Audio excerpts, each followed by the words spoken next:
Selamat datang Sobat Iconic, selamat datang di Main Conference Iconic 2020. Dan saya, Francisca Renata, yang akan menjadi MC Anda untuk hari ini.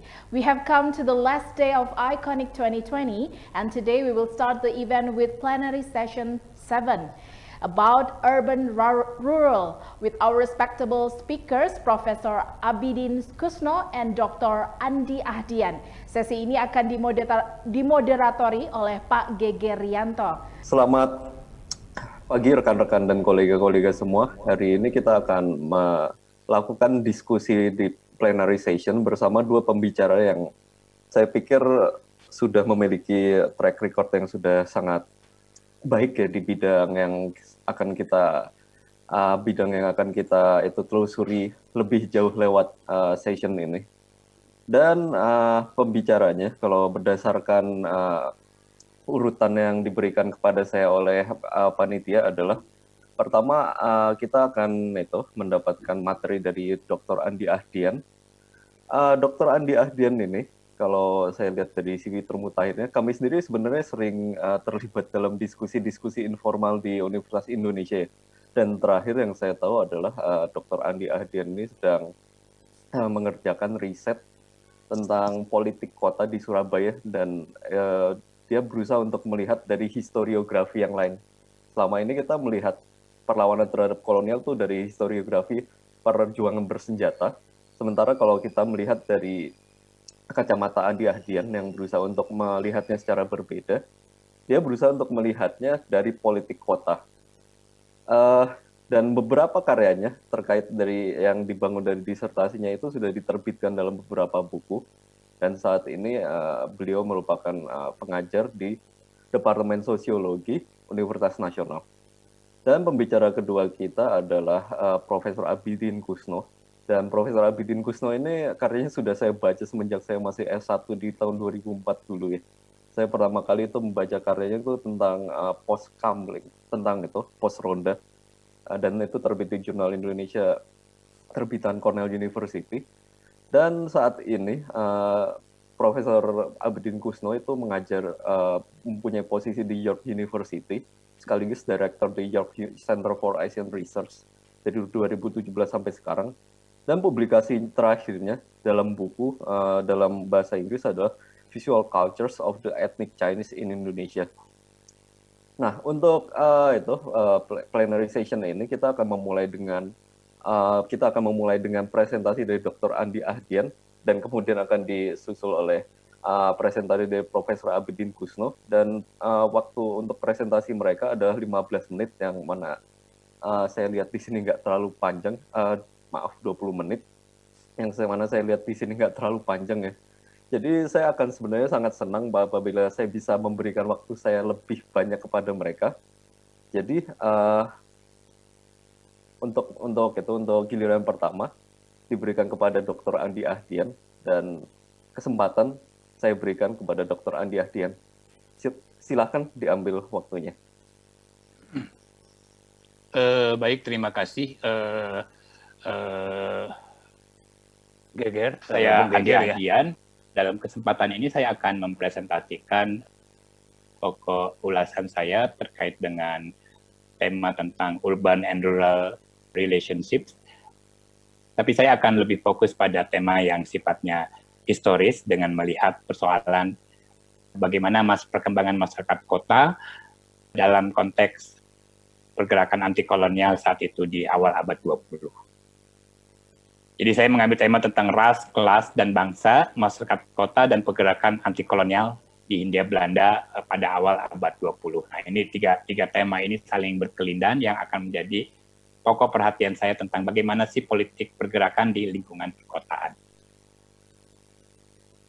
Salah satu poin kenapa saya ingin menyajikan poin tersebut adalah satu tema yang menurut saya cukup menarik disampaikan Suwarsi Joyo Puspito di dalam satu novelnya.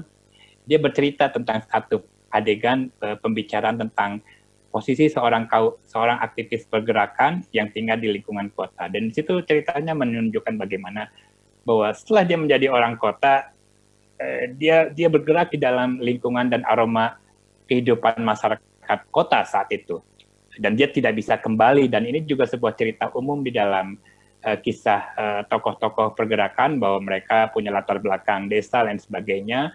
Tapi setelah mereka sekolah, kemudian aktif dalam kaum pergerakan, mereka tinggal selamanya di wilayah kota dan tidak pernah kembali lagi ke desa mereka. Nah, di sini bisa dilihat bagaimana mentalitas itu. Ada sebuah mentalitas baru sebetulnya.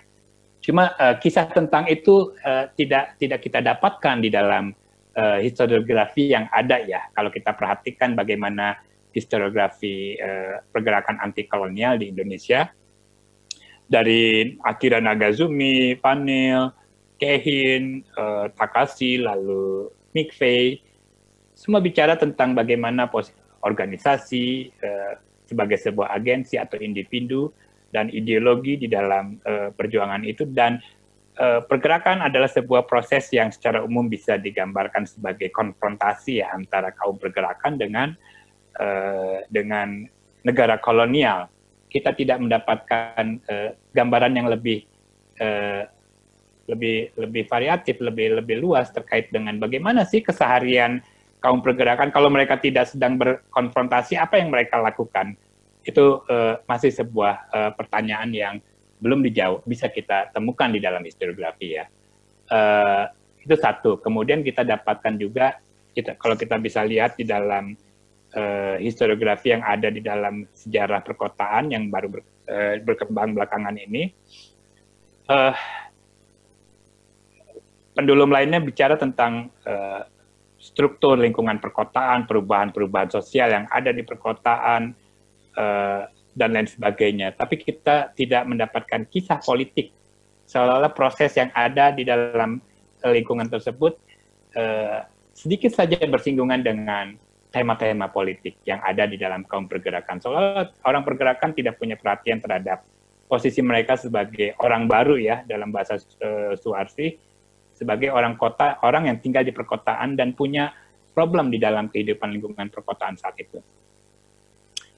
Bahkan kalau kita bisa lihat di dua karya terakhir, Surabaya, Howard Dick misalnya, atau William Frederick, mereka mengakui ada akar-akar perkotaan di dalam pergerakan anti kolonial, lalu juga tentang nasionalisme Indonesia. Tapi bagaimana artikulasi politiknya kita tentang bagaimana politik urban tersebut tetap merupakan sebuah topik yang terabaikan ya. Bahkan Howard Dick menyatakan dalam salah satu bagian di bukunya, salah satu institusi penting di dalam lingkungan masyarakat kota saat itu adalah Dewan Kota.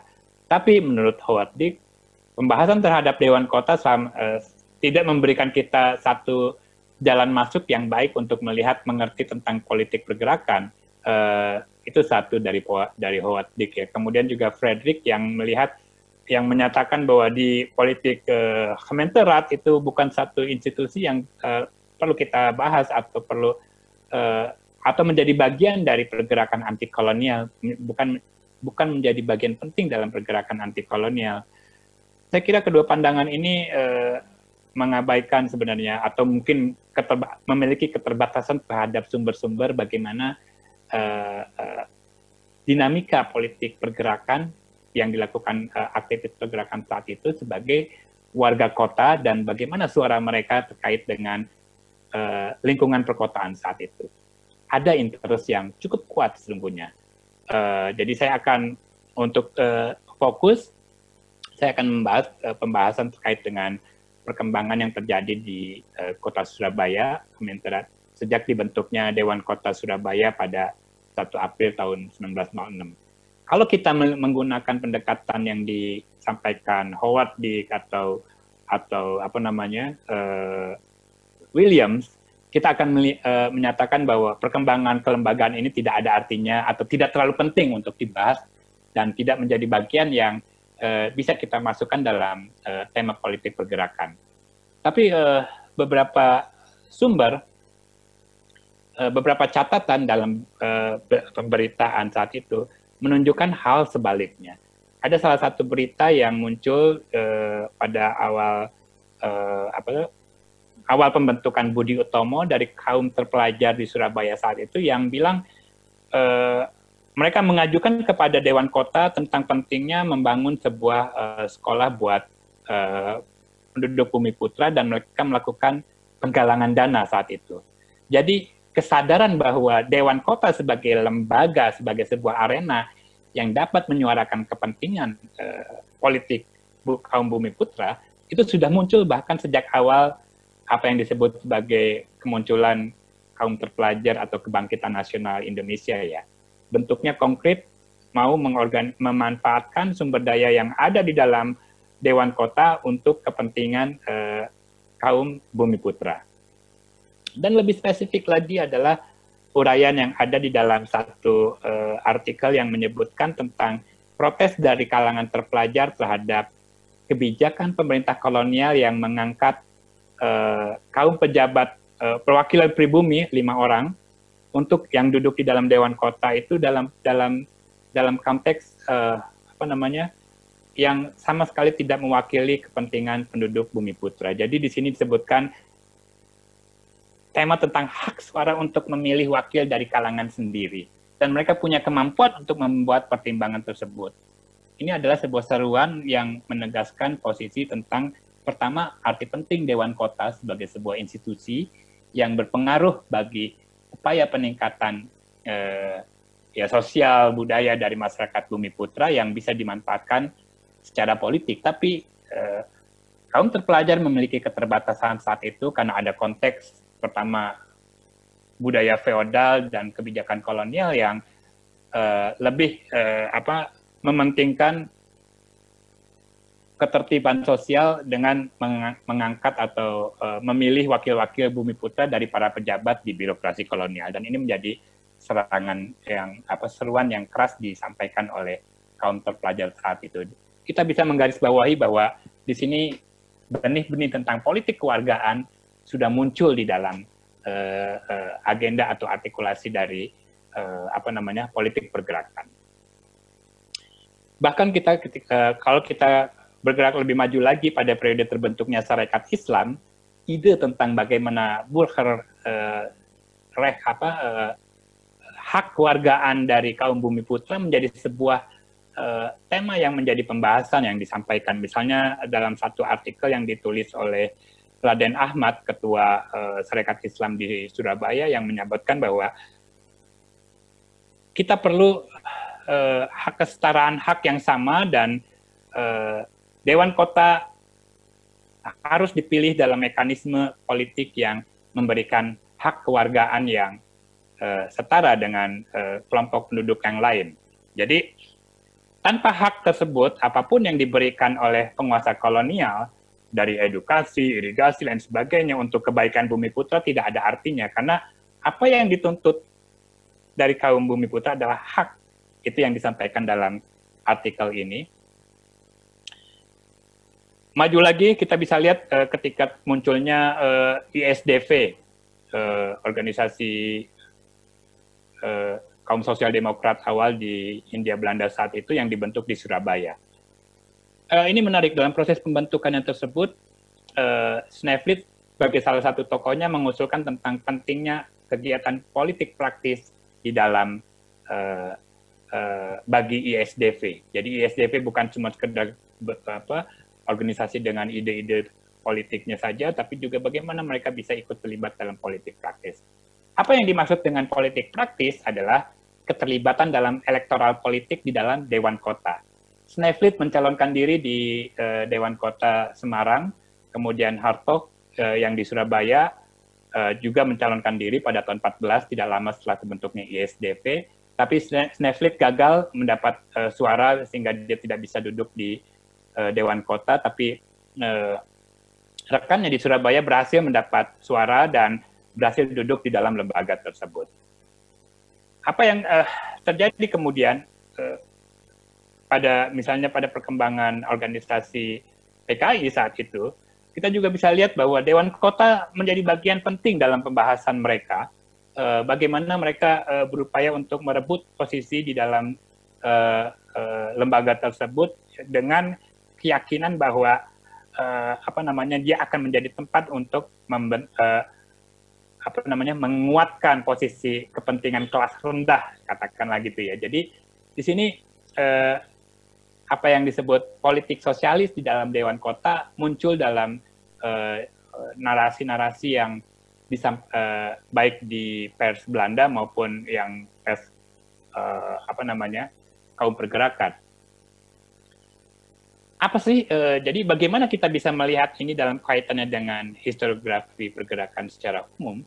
Jadi kita bisa melihat bahwa pergerakan anti kolonial bukan cuma sekedar sebuah konfrontasi total antara kaum pergerakan dengan negara kolonial, tapi juga ada proses kontestasi atau kerjasama sesungguhnya antara kaum pergerakan dengan warga partikelir orang Eropa, Indo-Eropa, Tionghoa, dan lain sebagainya di dalam lembaga tersebut, di dalam lembaga Dewan Kota. Bagaimana alokasi budget untuk masyarakat, bagaimana agenda pembangunan dijalankan. Kontestasi antara kaum pergerakan dengan negara juga terjadi ya. Di situ ada bagaimana isu tentang representasi warga Bumi Putra di dalam lembaga Dewan Kota. Sebaliknya, di kalangan warga partikelir orang Eropa ada juga oposisi terhadap pemerintah kolonial tentang otonomi politik warga. Nah, di sini bisa dibayangkan bahwa kota sesungguhnya sudah menjadi sebuah arena penting di dalam politik pergerakan yang membawa beberapa tema penting di dalamnya. Adalah ras, kita bisa lihat ada isu kelas, dan juga isu bangsa. Ketiga tema ini saling berkelindan di dalam narasi-narasi yang muncul dalam perdebatan di dalam lembaga Dewan Kota. Jadi dengan melihat posisi ini sebenarnya pergerakan anti kolonial bukan cuma sekedar kisah hubungan antara penjajah dan terjajah, tapi juga meliputi isu kompleks dari masyarakat modern abad ke-20, yaitu perkembangan masyarakat kota-kota kolonial ya awal abad 20. Di situ isu-isu yang keseharian menjadi bagian dari agenda politik kaum pergerakan. Jadi bukan cuma konfrontasi melawan penguasa pusat dan sebagainya, tapi ada day-to-day politik yang terus dijalankan oleh setiap pihak dan tidak hanya dari satu spektrum saja, tapi juga melibatkan banyak spektrum ya. Jadi kita bisa melihat ada persinggungan antara kaum pergerakan, kaum Bumi Putra dengan kalangan orang Eropa, dengan kalangan Tionghoa, penduduk yang lain yang kita masih belum dapatkan di dalam historiografi sebelumnya. Jadi dengan menempatkan pembahasan politik pergerakan di dalam lingkungan perkotaan, kita mendapatkan nuansa yang lebih kaya tentang bagaimana sih pergerakan anti kolonial itu dilakukan. Dia bukan cuma sekedar heroisme melawan penjajah, tapi juga bagaimana ada agenda strategi politik terkait dengan kehidupan sehari-hari masyarakat kota saat itu, dan itu diorganisir menjadi satu tema yang menjadi bagian penting di dalam wacana kaum pergerakan. Jadi sebagai penutup saya mau bilang bahwa dengan melihat kembali sumber-sumber sejarah terkait dengan perkembangan kehidupan masyarakat perkotaan di Hindia Belanda awal abad 20 dan juga mengaitkan dengan perkembangan politik pergerakan anti kolonial, kita mendapatkan tema-tema baru yang bisa kita eksplor lebih lanjut terkait dengan pemahaman kita tentang apa yang terjadi pada periode politik pergerakan saat itu.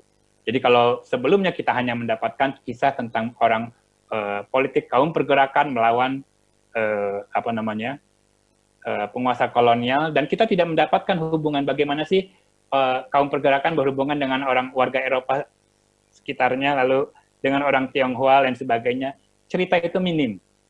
Cerita itu hanya bisa ada dalam kaitan apabila kita menempatkan konteks pergerakan politik itu di dalam lingkungan kota yang muncul sebagai satu kehidupan baru di Hindia Belanda pada awal abad 20 di perkotaan, dan kita akan mendapatkan satu gagasan-gagasan yang saya kira semakin relevan dengan kondisi Indonesia sekarang ini tentang bagaimana hak tentang perumahan, kesehatan, tadi pandemi dan sebagainya, dan juga dengan tema tentang rights, hak-hak yang menjadi dasar penting dalam keseharian politik kaum pergerakan.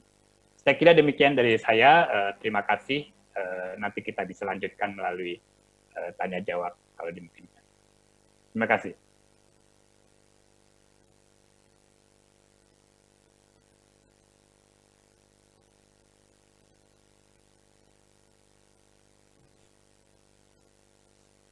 Selamat pagi Bapak-Bapak, Ibu-Ibu, dan teman-teman di konferensi.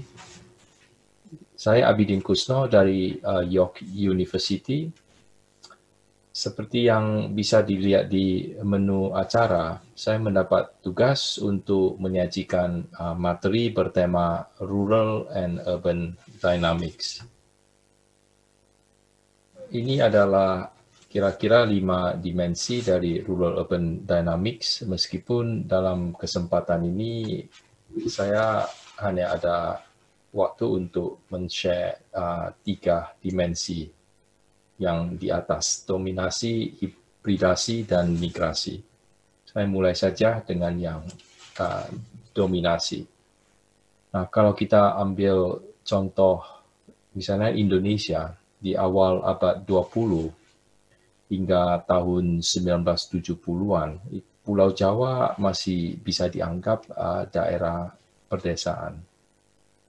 Misalnya di tahun 1930-an, pemerintah Belanda mengatakan bahwa hanya sekitar 5,2% penduduk Jawa itu yang tinggal di kota.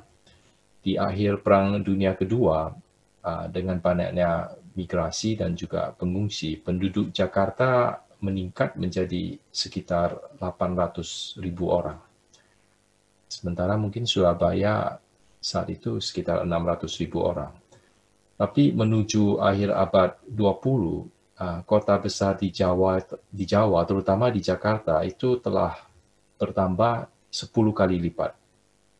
Sehingga Pulau Jawa tiba-tiba terasa seperti pulau yang dipenuhi kota.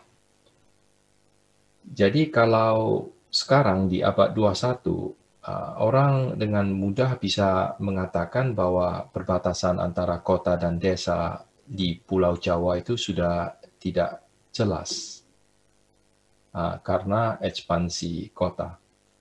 Nah, ini adalah sebuah tren dunia yang sering disebut dengan istilah planetary urbanization, ya, semacam urban explosion, ya, kota yang membengkak, di mana lebih dari separuh dari sekitar 6.000 juta manusia itu dianggap hidup di kota. Dan kota-kota tersebut banyak yang baru. Ini adalah peta yang memprediksi perkembangan jumlah megacities. Ya. Nah, yang penting untuk kita pikirkan itu adalah lokasi dari urban explosion itu banyak terjadi justru di belahan dunia yang disebut the Global South. Ini menarik karena kalau kita ikuti teori modernisasi, ya, modernization theory, maka urbanisasi, ya, dalam arti pertambahan jumlah penduduk di kota itu dianggap sesuatu yang positif, ya, sehingga di-encourage. Karena urbanisasi dianggap mampu memodernisasikan semua sektor kehidupan, ya, kehidupan sosial, ekonomi, dan juga politik. Nah, sementara pendekatan yang berbeda, ya, yang dari planetary urbanization tadi, itu bukan menekankan segi positifnya saja, tapi justru menekankan dampak negatif dari ekspansi urban, ya, seperti tergesernya desa yang makin tersingkir dan juga makin tertransformasi.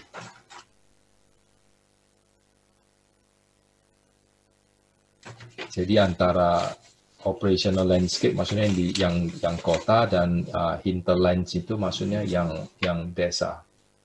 Jadi planetary urbanization itu membuat kita tidak bisa lagi melihat penampilan kota hanya melalui ini apa-apa yang berhasil ditampilkan di urban. Tapi kita juga harus melihat transformasi yang luar biasa yang terjadi di areal non-urban, ya, seperti di hinterland. Nah, di samping itu, urban explosion, planetary urbanization itu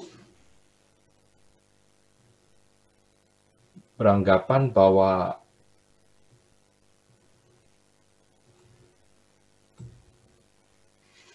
the growth of population, ya, itu bukan hanya akibat migrasi, tapi sebetulnya akibat bencana, ya, misalnya perang, displacement, jadi deteritorialisasi, berkurangnya sumber daya, hilangnya lahan pedesaan dan mata pencaharian, dan juga redupnya masa depan bagi penduduk desa. Sehingga ada yang mengatakan bahwa the rise of urbanity itu sama dengan the end of peasantry. Jadi megacities itu bukan lagi hanya simbol dari modernisasi, ya, atau bagian dari modernisasi, tapi itu adalah juga sebuah karya displacement. Nah, di urban theory ini sekarang memang lagi diusahakan untuk memperluas wawasan dari the urban questions. Jadi kita sekarang harus juga mempelajari apa yang disebut sebagai non-urban environment, ya. Dan ini juga termasuk di agricultural question.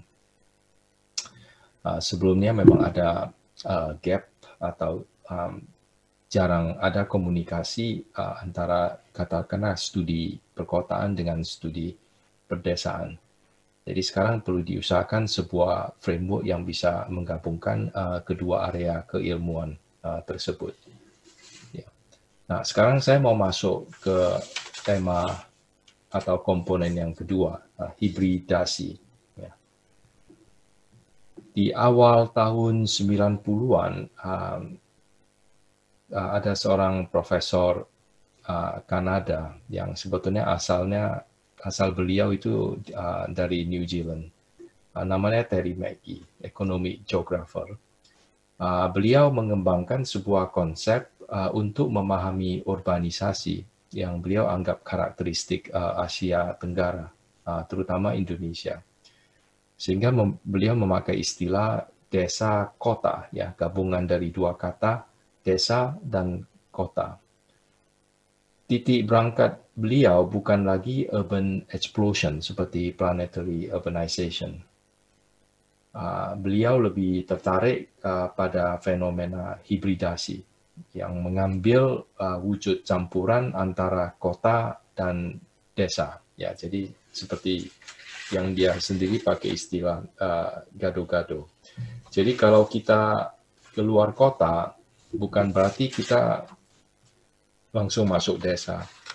Karena di luar kota itu sering bisa kita lihat pabrik-pabrik atau perkembangan real estate yang berdampingan dengan sawah dan seluruh lingkungan pedesaan. Jadi kalau kita lihat diagram yang demikian, yang bagian sedikit abu-abu ini adalah katakanlah peri-urban area, dan yang kuning inilah yang akhirnya menjadi sebuah teritorial yang bersifat desa kota.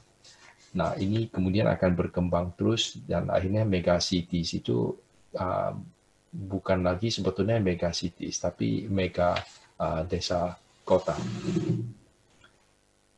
Nah, ini adalah sebuah konsep yang ingin menunjukkan koeksistensi antara yang agricultural dengan yang non-agricultural, antara yang urban dengan yang non-urban. Jadi terbentuk sebuah desa kota yang mengambil elemen yang sekaligus kota dan desa. Ya. Ini kira-kira bentuk yang bisa kita lihat, ya. campuran antara apa yang disebut sebagai plain area yang bersifat kota dengan areal yang bersifat persawahan, pedesaan, dan kemudian perumahan, rumah-rumah kampung di sekitarnya. Saya ingin melanjutkan dengan sebuah konsep yang bisa dikatakan sebagai kampung kota. Ya.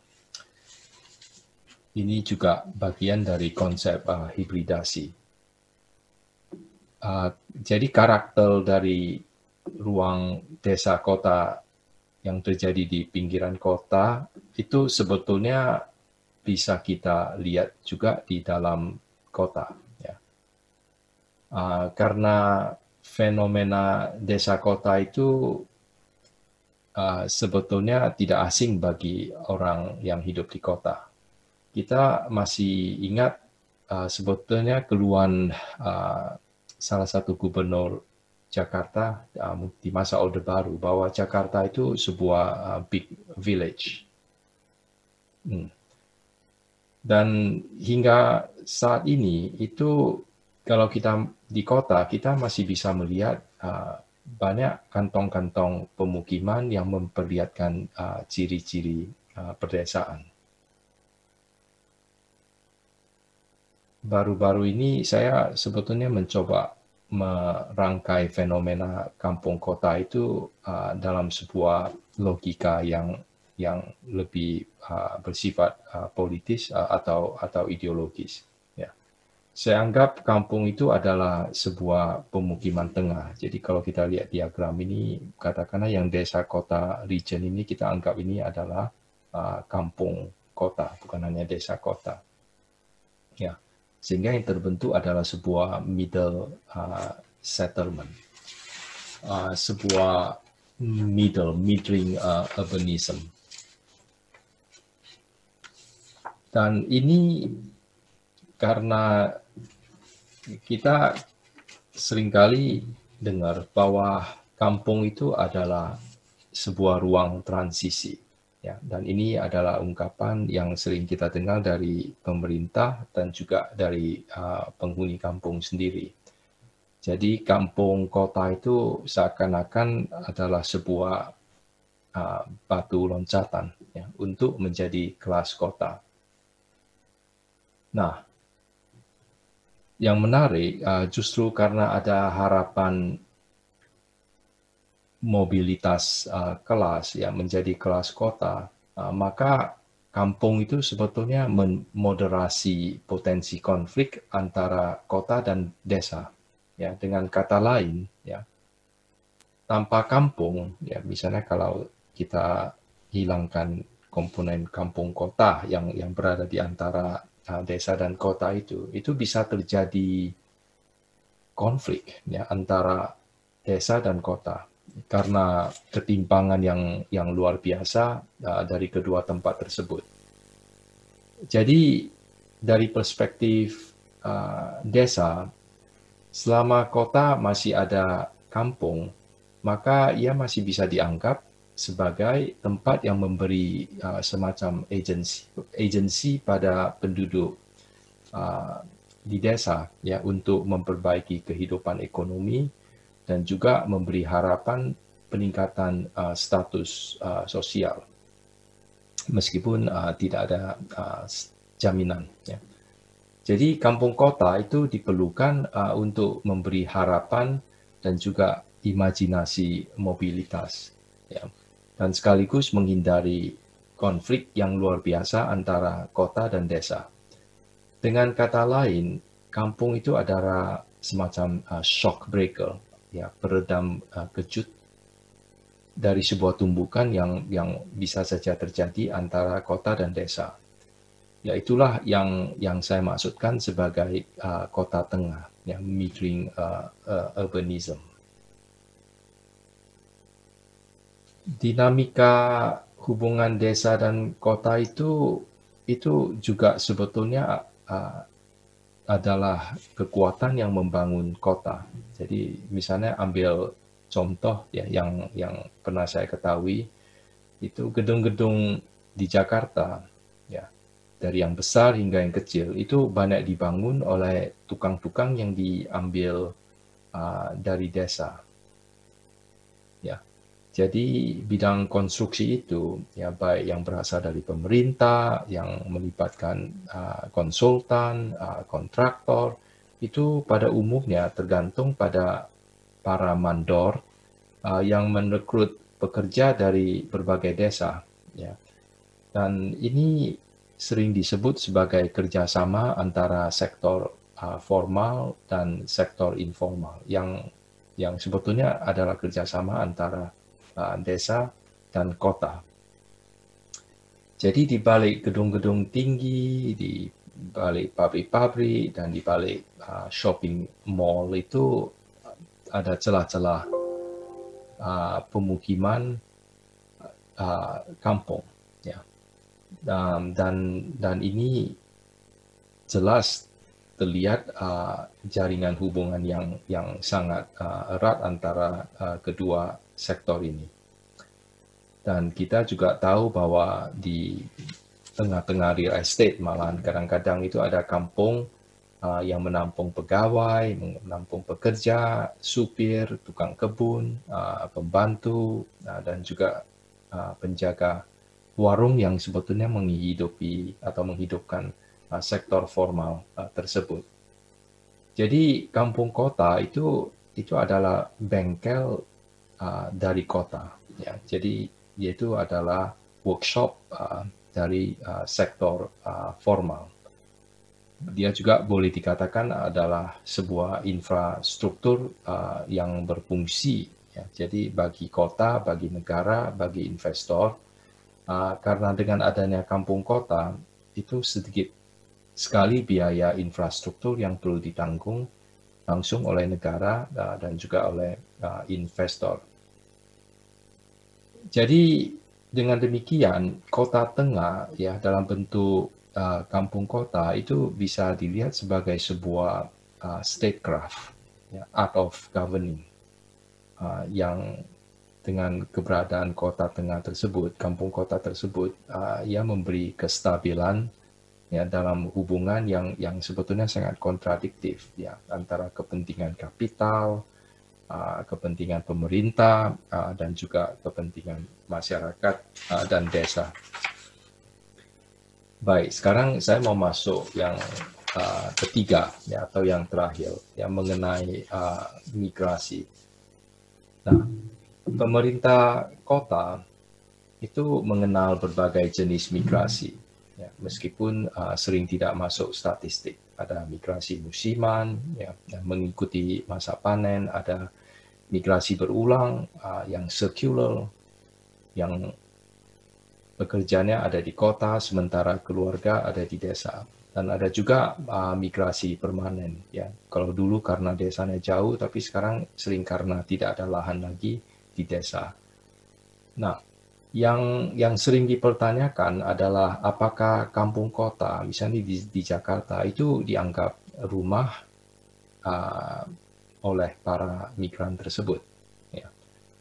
Nah, ini tentu ini hanya bisa dijawab melalui sebuah kajian yang bersifat etnografis, ya. Nah, juga misalnya dari cultural studies.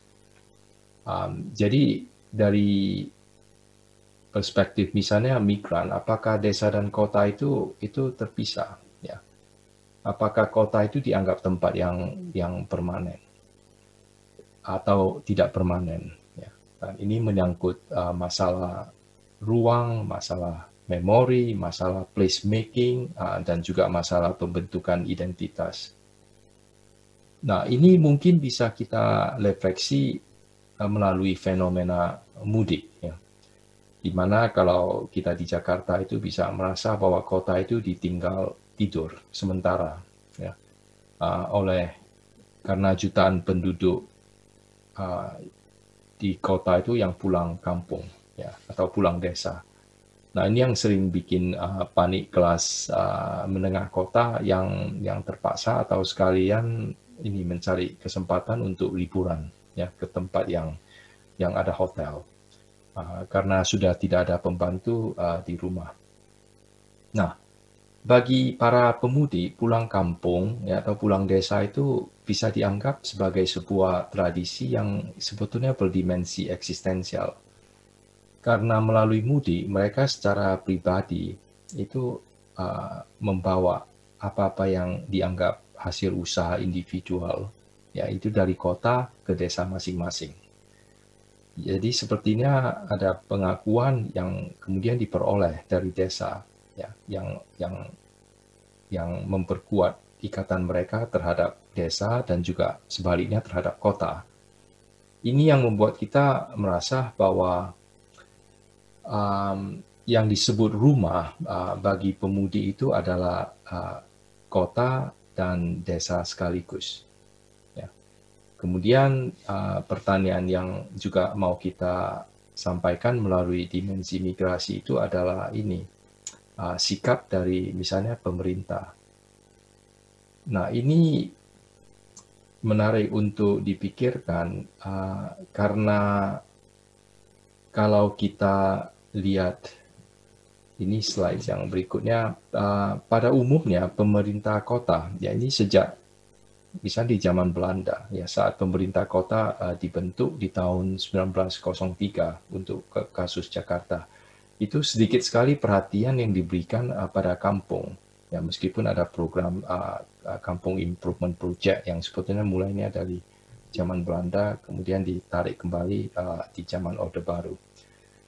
Yang menarik kalau kita baca misalnya karya-karya Marco Kartodikromo di tahun 20-an, ya, hingga Pramudia Anantatur di tahun 50-an, dan juga kemudian tahun 90-an dari karya seni Dede Eri Supriya, kota itu sering dianggap sebagai tempat yang asing, ya, yang mendominasi, yang menggeser penduduk, yang menggusur kampung, dan juga menggusur desa.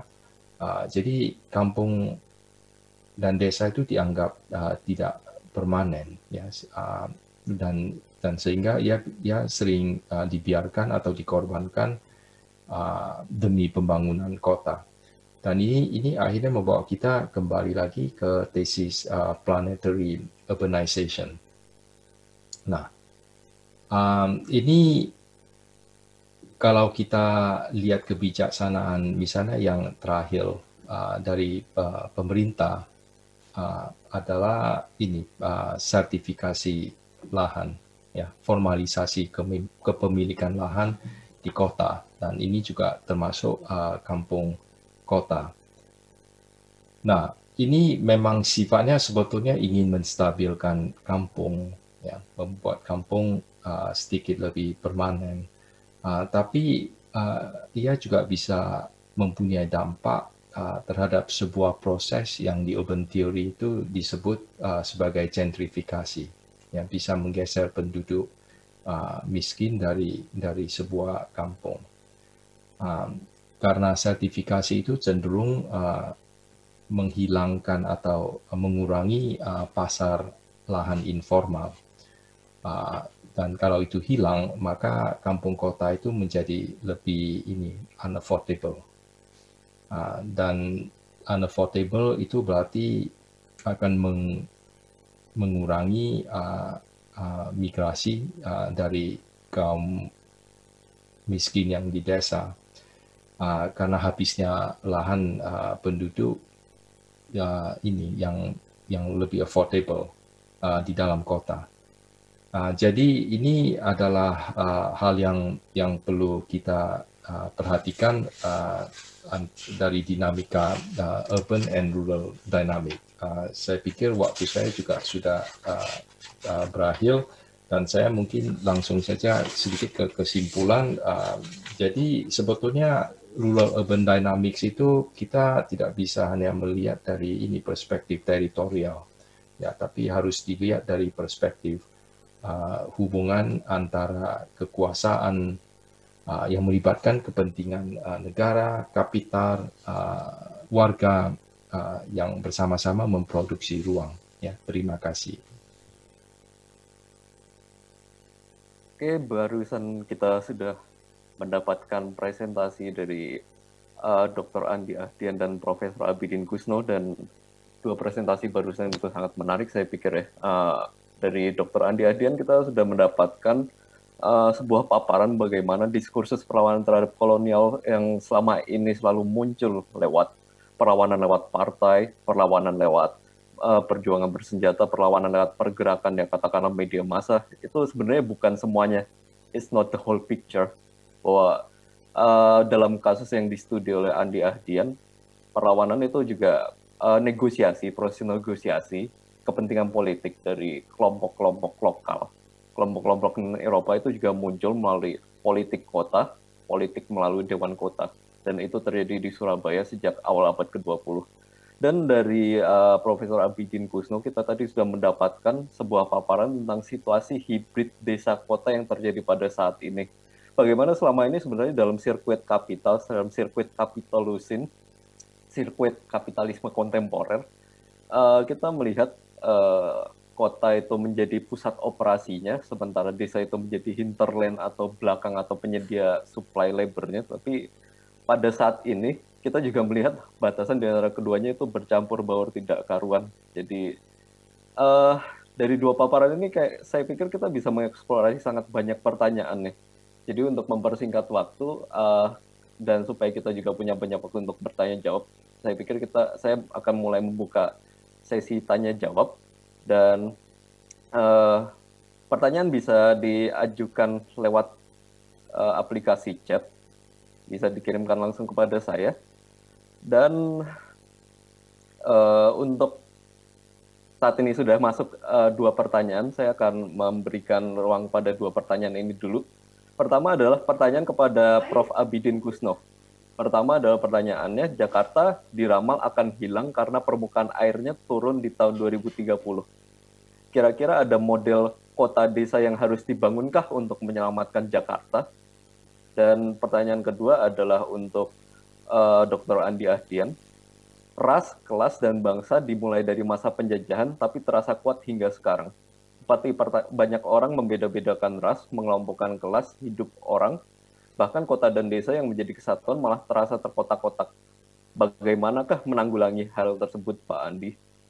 Nah, kalau saya langsung berikan kesempatan untuk menjawab kepada Profesor Abidin Kusno, sementara saya akan mengetik pertanyaannya kepada Dr. Andi Ahdian dan mengirimkannya kepada message-nya. Silakan, Prof. Abidin.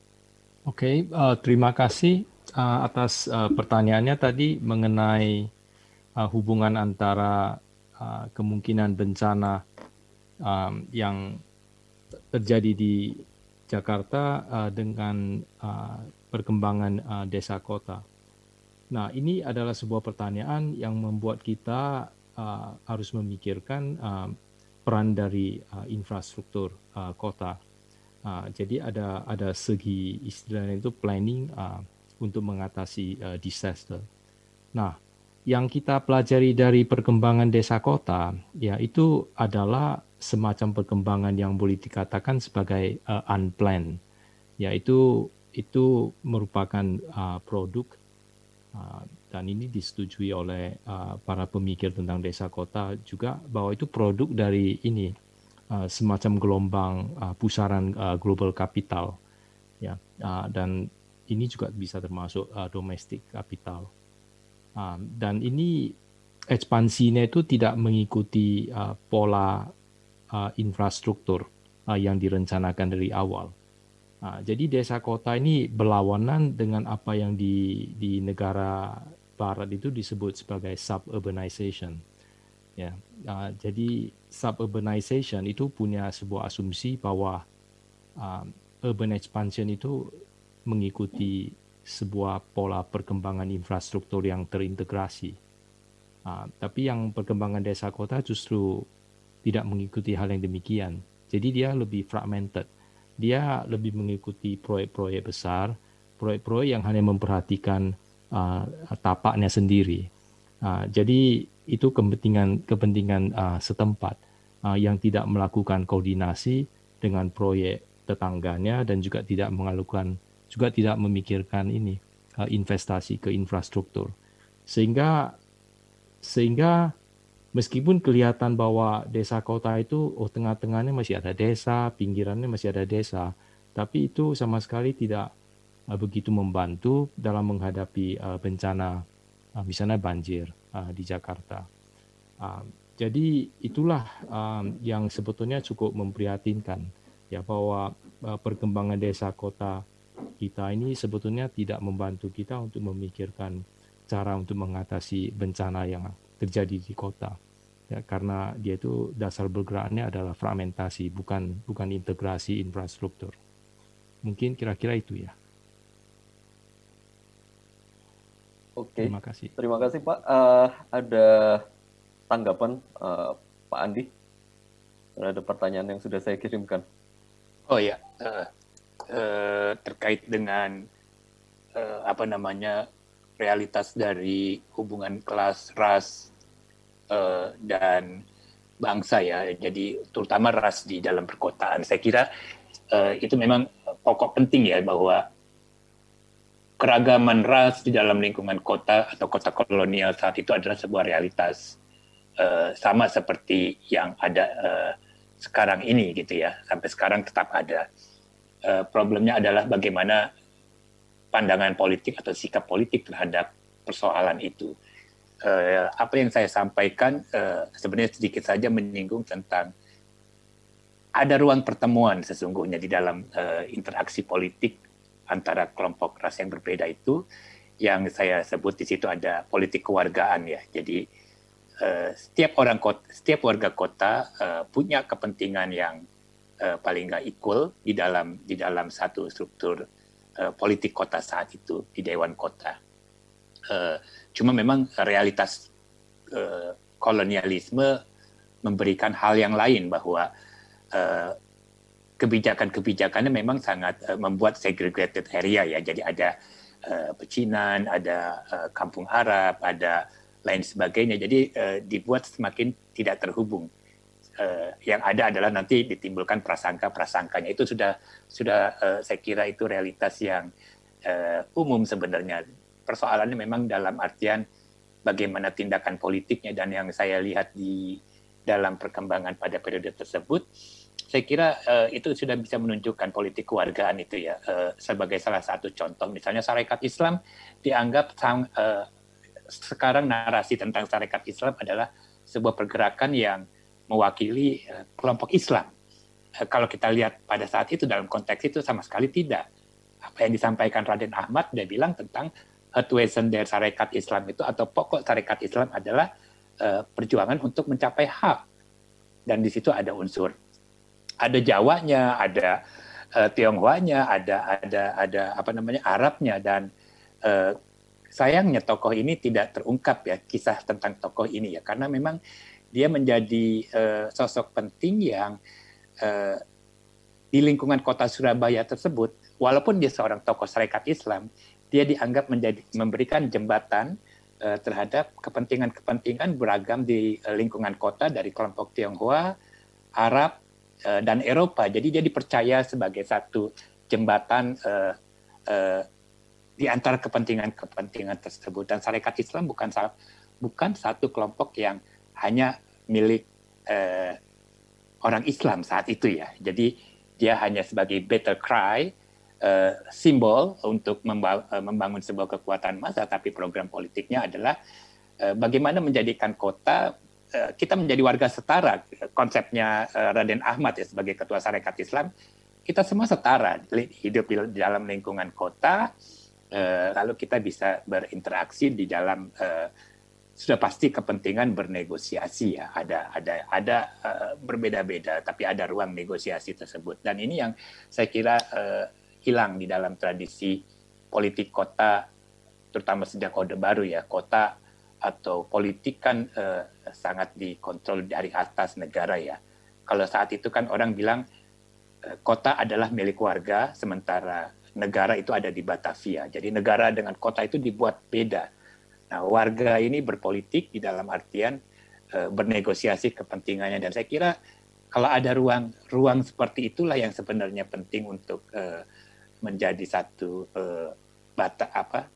pola komunikasi ya, karena perbedaan ras, kelas itu suatu realitas, tapi bagaimana ini secara politik didiskusikan, dinegosiasikan, itu perlu ruangnya, dan itu lebih sehat dibanding yang apa kita alami sekarang Jakarta contohnya ya. Kira-kira begitu ya, Bung Geger. Terima kasih atas pertanyaannya. Oke. Kita masih punya waktu yang sebenarnya cukup banyak untuk sesi diskusi. Apakah dari antara para hadirin yang datang di diskusi ini masih ada pertanyaan? Oke, kalau belum, saya sendiri sebenarnya ada hal-hal yang ingin saya eksplorasi lebih lanjut dari paparan kedua pemateri. Pertama mungkin dari Prof. Abidin dulu, dan saya pikir tadi ada poin yang sangat menarik ya dari apa yang diulas oleh Prof. Abidin. Oh sebentar, saya ada pertanyaan yang masuk ini. Ini untuk Prof. Abidin. Banyak orang yang memutuskan migrasi ke kota karena peluang kerja dan melihat kota memiliki peluang hidup besar. Tetapi masalahnya menjadi kepadatan dalam kota. Dalam tata kota yang menjadi padat, contoh di Jakarta, kepadatan terjadi di kampung-kampung sekitar Jakarta. Bahkan sampai di pinggir sungai pun padat, dan itu kadang menjadi titik bahaya rawan banjir. Kalau boleh tahu, apakah ada batas maksimal kira-kira kepadatan penduduk di sebuah kota itu seperti apa? Saya serahkan dulu ke Profesor Abidin. Ya, saya langsung jawab saja ya. Tidak ada batasannya sebetulnya. Dan kalau dalam wacana planning itu yang sekarang lagi diusahakan itu adalah densifikasi. Dan memang paradigma sebelumnya itu yang membuat kota itu kewalahan itu adalah ini yang disebut sebagai urban sprawl, itu suburbanization, di mana unit-unit perumahan itu berdiri sendiri. Jadi dia itu justru sprawl itu mengambil lahan yang sangat banyak dan sangat tergantung pada mobil, dan itu yang membuat pemborosan. Jadi sebetulnya yang menjadi tantangan itu adalah bagaimana membuat kota itu lebih dense sehingga dia itu justru mampu mengabsorpsi lebih banyak penduduk. Jadi itulah yang sebetulnya lebih saya pikir merupakan tantangan dan juga jawaban yang perlu dicari oleh ini planning dari sebuah kota. Jadi saya kira pembatasan terhadap jumlah penduduk itu tidak akan tidak merupakan sebuah kebijaksanaan yang baik, karena itu hanya akan muncul segala exclusion daripada inclusion kota sebagai sebuah tempat yang kosmopolitan, yang seperti dari Mas Andi tadi menceritakan tentang ini munculnya pergerakan kota, itu harus ada dasar kosmopolitanisme itu sendiri, dan itu intinya itu adalah mengabsorpsi daripada mengexclude ya, meninklud. Oke, terima kasih Pak Abidin. Sekarang saya pengen beralih ke Pak Andi Ahdian, dan sebenarnya salah satu aspek yang menarik tadi yang disampaikan juga adalah bagaimana kota itu menjadi bagaimana kota itu menjadi lokus negosiasi kepentingan di luar kepentingan dari pihak kolonial.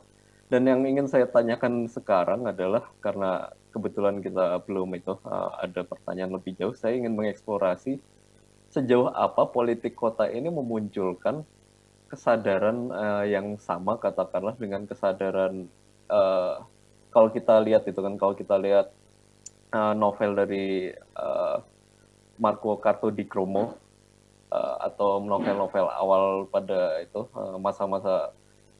masa-masa tahun abad ke-20 awal itu, Benedict Anderson itu kan melihat sudah mulai ada kesadaran kebersamaan itu. Nah, kalau kita lihat dalam kasus politik kota itu, adakah bukti-bukti bagaimana politik kota ini memunculkan kesadaran yang kurang lebih seperti itu? Apakah ada proses-proses yang memungkinkan kesadaran seperti itu muncul? Saya ingin mengeksplorasi itu lebih jauh.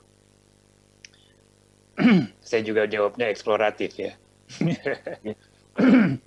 Jadi saya kira memang Ini pertama-tama saya akan garis bawahi dulu terkait dengan historiografinya ya, karena studi tentang periode awal pergerakan politik abad 20 itu memang lebih cenderung banyak terjadi pada lingkungan, misalnya Takashi Shiraishi itu di daerah Foster London ya, Solo, Jogja, lalu juga nanti ada apa namanya Mikveh yang sedikit Semarang.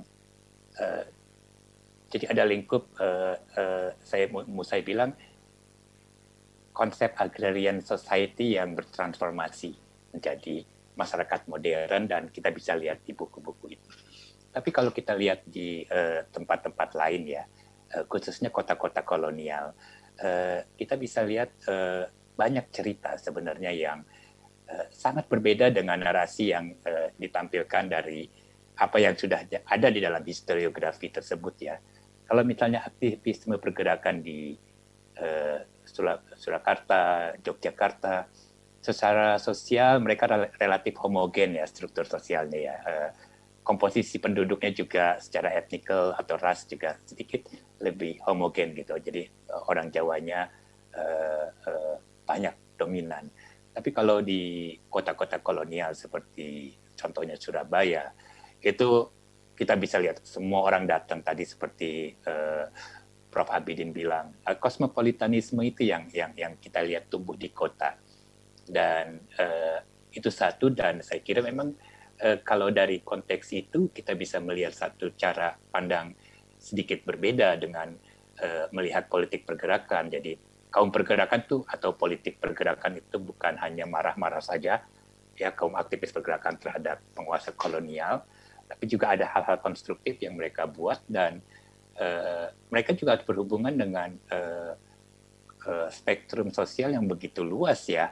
Jadi kalau misalnya kita baca Takashi, kita tidak akan melihat ada suara politik dari kaum Tionghoanya seperti apa, dari orang Indonya seperti apa, dari orang Manado, Ambonnya seperti apa. Yang ada satu cerita dari orang-orang pergerakan di lingkungan Surakarta dan Forston London. Tapi kalau di Surabaya, kita bisa lihat ada nanti kelompok Tionghoanya bilang ini ruang yang harus diperbaiki lain sebagainya, dan ada orang Ambonnya, ada Batak lain sebagainya yang saling berkomunikasi dan untuk membangun sebuah cara pandang baru. Dan saya kira dengan melihat seperti itu berbeda ya tradisi politik yang muncul di lingkungan kota-kota kolonial dengan yang masih di dalam lingkungan kerajaan, kota-kota kerajaan ya. Itu satu ya Geger ya. Jadi dan kedua saya kira di situ juga maka dengan konteks kehidupan kota kolonial tersebut saya melihat memang tidak bisa dilihat dalam konteks sekarang. Jadi ketika kaum pergerakan muncul, yang ada adalah begitu beragamnya, begitu banyak persinggungan gagasan-gagasan di dalam aktivis pergerakan saat itu. Saya kasih contoh misalnya Cokro Aminoto, pemimpin Sarekat Islam, adalah juga orang yang menulis di Bintang Surabaya. Bintang Surabaya itu koran terbitan pengusaha Tionghoa di kota Surabaya, diedit oleh orang Indo. Dan misalnya ada perdebatan tentang Tionghoa Jawa. Orang Jawa dan Tionghoa itu kayak apa sih kedudukannya di dalam transformasi perubahan di dalam lingkungan kota saat itu. Jadi saya kira kaya ya, lebih kaya dibanding sekedar making nation, tentang ide tentang bangsa, lebih kaya dibanding sekedar konfrontasi antara terjajah dan penjajah. Jadi ada banyak cerita yang terkait dengan bagaimana kita bisa memahami pergerakan, dan settingnya saya kira semakin relevan dengan konteks sekarang ya. Kita berhubungan dengan soal ras, kita berhubungan dengan soal kelas, ya, terus perbenturan itu ada dalam kenyataan hidup sekarang ini. Saya kira gitu ya Mas Geger, terima kasih. Oke, kita masih punya waktu 12 menit untuk tanya jawab, dan ada 2 pertanyaan yang masuk. Pertama dari Devi Rizkian Ningrum. fenomena berkembangnya kembali gate community di wilayah urban saat ini, atau misalkan perumahan berbasis agama atau perumahan berbasis kelas, jika dikomparasikan apa yang dilakukan di era kolonial, bagaimana menjelaskan hal ini untuk periode saat ini? Ini pertanyaan untuk Pak Andi Ahdian yang saya pikir bisa langsung dijawab, dan ini juga dari Devi masih ada pertanyaan dari untuk Prof. Abidin Kusno terkait dengan planning dalam middling urbanism. Bagaimana planning dalam middling urbanism ini menyikapi fenomena perumahan berbasis agama atau gated community yang ada sekarang. Dan apakah terjadinya urbanisasi desa kota berkaitan dengan keengganan masyarakat pada bidang agraria yang pernah menjadi semacam trauma petani yang diposisikan sebagai masyarakat marginal pada zaman kolonial dan pembantaian massa PTI pada tahun 65 sampai 66? Itu pertanyaan untuk Prof. Abidin. Dan mungkin itu untuk Pak Andi bisa langsung dijawab karena kita waktunya nggak banyak, dan mungkin juga bisa dijawab yang itu pertanyaan terakhir yang masuk ke chat ini. Terima kasih. Ya, sedikit aja, jadi saya waktunya terbatas. Jadi memang betul sama polanya, basisnya adalah kelas ya. Paling tidak kita bisa lihat pembangunan perumahan pada saat itu ada ide tentang Volkshuis ya, untuk rumah-rumah untuk orang-orang yang bekerja di pabrik-pabrik lain sebagainya. Itu planning tersebut memang ada.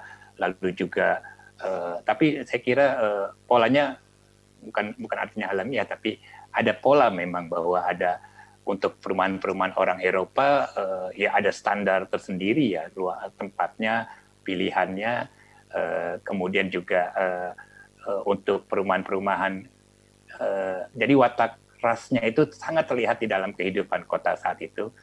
Untuk orang Bumi Putra sebenarnya kita secara statistik memang lebih banyak lower class, dan kalau misalnya pada awal abad 20 itu di lingkungan kota yang orang-orang ada komplek-komplek orang Eropa, saya kira orang-orang kayak pembantu, tukang kebun, itu orang-orang Bumi Putra yang ada di situ. Ada klaster-klaster desa yang tetap menyupport seperti tadi yang disampaikan oleh Prof. Abidin ya. Dan kalau tentang transmigrasi, saya kira juga unsur ras juga memang ada ya. Konteksnya memang beda. Kalau sekarang kita bilangnya etnis, suku, tapi pada saat itu orang akan bilang sebuah bangsa ya, untuk orang Manado, orang Batak, dan sebagainya yang ada di dalam lingkungan kota. Dan saya kira birokrasi kolonial saat itu juga menjadi satu bagian yang mempertemukan keragaman itu. Saya kira gitu ya, Geger ya. Terima kasih.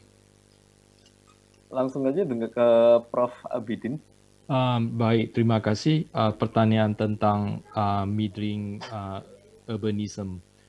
Nah, itu yang sebetulnya ingin saya angkat adalah posisi dari kampung kota ya, yang berada di tengah, katakanlah tengah di antara kota dan desa. Jadi tujuannya itu adalah untuk menunjukkan bahwa kampung kota itu harus diterima sebagai bagian dari perkotaan ya, jadi bagian dari kota, dan sehingga kita bisa muncul sebuah kota yang kembali lagi pakai istilah kosmopolitan tadi, yaitu mampu mengabsorb migrasi dari desa, dan juga pada saat yang sama, dan ini yang menarik, kota itu telah berkembang sedemikian rupa sehingga dia itu bukan hanya terjadi fragmentasi, tapi terjadi komunitas-komunitas yang membentuk batas-batas sendiri.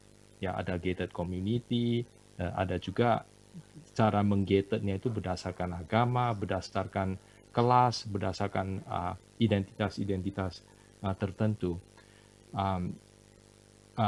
Jadi yang ingin saya tunjukkan justru adalah kontradiksi dari keinginan untuk membatasi gerakan yang gated tadi, sehingga tadi sebetulnya ada slide yang menunjukkan bahwa tembok-tembok yang memisahkan kota dengan kampung itu sebetulnya penuh dengan lubang-lubang.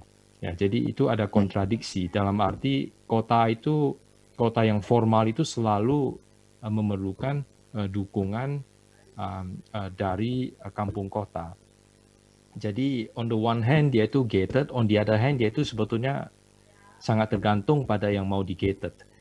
Ya, jadi antara kampung kota dengan kota itu sebetulnya banyak sekali jaringan-jaringan yang terjadi, banyak sekali pelintasan, sirkulasi, servis, penduduk, dan sebagainya. Nah, jadi inilah yang sebetulnya perlu kita perhatikan, ya, bahwa kalau memang kota ini selalu memerlukan dukungan dari kampung kota. Itu kenapa kita harus mengambil pola-pola planning yang menggated, membatasi dengan segala macam alasan dari kelas, dari etnisitas ataupun dari segi agama. Tadi kalau saya tidak salah ada juga sebuah pertanyaan mengenai desa dan tahun 1965.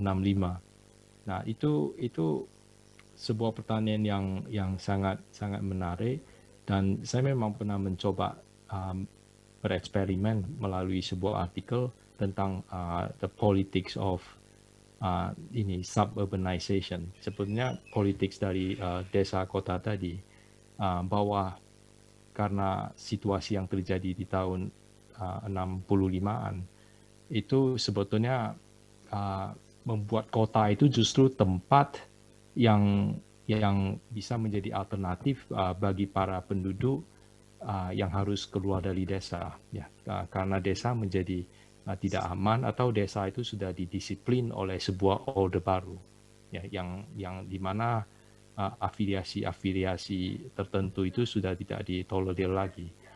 Jadi pada saat yang sama memang penduduk dari desa itu juga diperlukan untuk membangun kota. Jadi ini kembali lagi sebuah kontradiksi, ya. Tapi pada saat yang sama memang kota itu menjadi tempat pengungsian bagi penduduk desa yang sudah kehilangan mata pencarian, dan karena juga lahan-lahannya itu sudah tertransformasi oleh segala green revolution yang sebetulnya hanya menguntungkan kelas atas yang ada di desa. Jadi di situlah kota itu justru menjadi tempat yang memberi alternatif bagi para penduduk yang sudah tidak mungkin bisa mencari mata pencaharian di desa. Ya. Kira-kira begitu jawaban saya. Iya. Sama saya kebetulan kita masih punya sedikit waktu, saya dapat pertanyaan ini. Bagaimana, ini mungkin pertanyaannya agak eksperimental juga, jadi jawabannya saya pikir juga eksperimental, sama sekali nggak masalah ya. Bagaimana Prof. Abidin melihat kemungkinan ibu kota di Indonesia itu akan berpindah? Apa yang akan terjadi setelahnya? Oke, itu mungkin pertanyaan. Memang saya sering mendapat pertanyaan yang demikian. Memang pertanyaan yang cukup menarik. Saya kira ini semacam escape from Jakarta. Itu ada semacam pemikiran yang kita anggap sebagai transcendental thinking, ya, dalam arti itu semacam sebuah asumsi bahwa daripada kita menghadapi masalah yang ada di Jakarta, mending kita lari, kita membangun sesuatu yang baru. Ya, jadi ada kecenderungan yang demikian, bahwa di tempat yang baru itu kita bisa membangun sebuah konsep, sebuah utopian, ya, city, sehingga apa-apa yang kita bayangkan itu bisa terwujud di sana.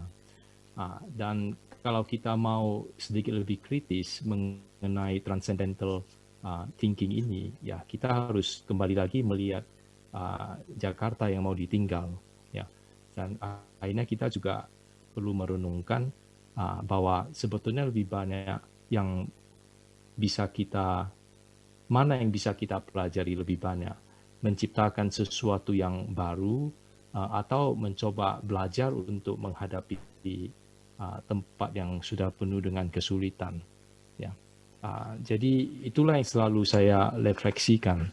Ya, jadi menurut saya mungkin daripada escape, ya, membuat sesuatu yang utopistik, kita kenapa nggak mencoba bersama-sama menghadapi masalah setempat, ya, di mana kota seperti Jakarta itu juga sudah tumbuh banyak budaya, tumbuh banyak segala kemungkinan, dan tentu saja banyak masalah, tapi itu banyak hal yang bisa dipelajari, ya, daripada ini kita escape kemudian mencari sebuah tempat baru dan memikirkan bahwa utopia itu akan terjadi di sana.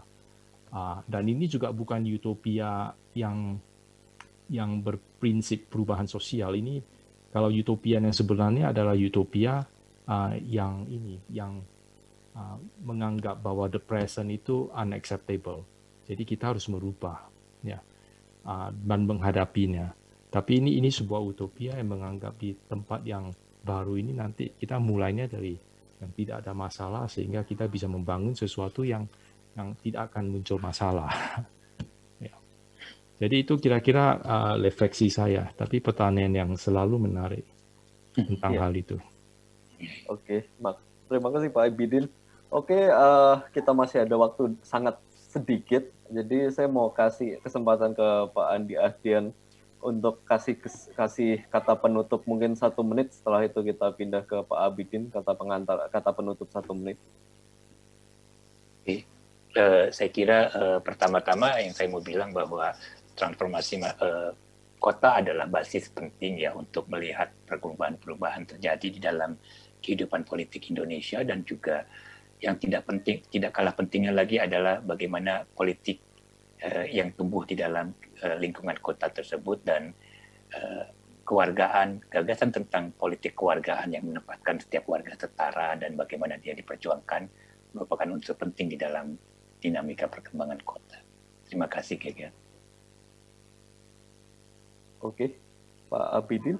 Oh ya, terima kasih. Saya sebetulnya sangat tertarik dengan apa-apa yang diutarakan oleh Pak Andi. Jadi saya justru ingin merefleksi karena apa yang saya sajikan dengan apa yang disampaikan oleh Pak Andi sebagai sebuah kata penutup.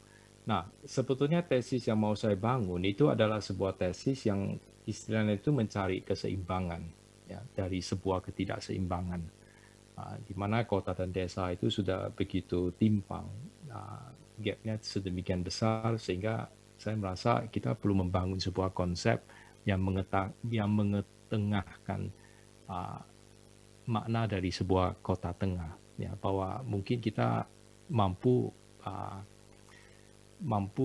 mengovercome konflik tersebut melalui konsep kampung kota atau desa kota, ya, tapi lebih pusat ke kampung kota karena saya merasa kampung kota itu lebih punya potensi untuk memunculkan gerakan-gerakan perkotaan yang progresif, ya, yang justru saya sekarang belajar dari Pak Andi tadi. Jadi yang sebetulnya menjadi kelemahan dari apa yang saya coba utarakan itu adalah sebuah pergerakan kota seperti apa yang bisa misalnya muncul dari metering urbanism ini, ya. Dan jadi saya justru belajar dari apa yang didiskusikan sekarang ini, ya. Jadi bagaimana justru metering urbanism itu bisa dipikirkan dalam skop semacam perjuangan pergerakan kota di masa sekarang yang bisa mengambil unsur desa, tapi pada saat yang sama juga bisa mengambil unsur kota. Terima kasih. Oke, terima kasih. Terima kasih kepada dua pembicara yang sudah menyampaikan materi yang sangat menarik. Dari pembicara Bapak Andi Ahdian, kita sudah mendapatkan banyak paparan tentang bagaimana historiografi yang sekarang perlu dibangun itu perlu mencari alternatif. Kita tidak melihat lagi negosiasi dengan kepentingan kolonial itu bukan lewat politik kota. Dan saya pikir juga kita juga menemukan banyak refleksi ya tadi, refleksi yang bisa kita terapkan ke kehidupan kota kita sekarang dan dalam relasinya dengan kehidupan di desa. Dan saya pikir juga dari Pak Abidin juga muncul beberapa ide yang sangat menarik, dan ide yang terakhir tadi muncul yang saya catat itu bagaimana kita sekarang itu melihat kemungkinan kita berpindah ibu kota itu sebagai bentuk berpikir secara utopis gitu, dan bahwa sebenarnya kota itu selalu terbentuk dari proses negosiasi dari bawah. Kita melihat ada proses yang sifatnya fragmentatif, bahwa kita datang ke kota, orang-orang datang ke kota lewat jaringan rasnya, lewat jaringan desanya, lewat jaringan kampungnya, sehingga membuat kota itu mungkin terlihat agak amburadul ya kalau dari sudut pandang yang utopis tadi. Tapi dari atas kita selalu melihat kecenderungan untuk berusaha membuat perencanaan yang terpusat. Jadi sangat banyak poin yang sangat menarik yang sudah didiskusikan tadi, dan saya pikir ini sangat menarik untuk menjadi studi lebih jauh. Sekaligus saya pikir pertemuan ini sangat penting untuk menjadi titik-titik di mana kita saling bertemu, satu orang dengan yang lain, saling menukarkan ide, dan saya pikir tadi sudah banyak ide-ide penting yang dipertukarkan. Saya pikir itu dulu mungkin dari saya sebagai moderator. Saya serahkan kembali ke MC. Terima kasih. Terima kasih, Mas Geger. Dan juga para pembicara dalam plenary session 7 dengan tema Urban Rural. Sesi berikutnya juga tidak kalah seru dengan sesi ini. Kita masih memiliki sesi panel session yang kelima dengan pembahasan-pembahasan yang menarik di dalamnya. To those who want to participate in the roundtable discussion after the panel session 5, the link will appear on your screen also. After the panel session, we also have a very interesting roundtable session with many cultural associations. So again, if you want to participate in the roundtable discussion, the link will appear on your screen.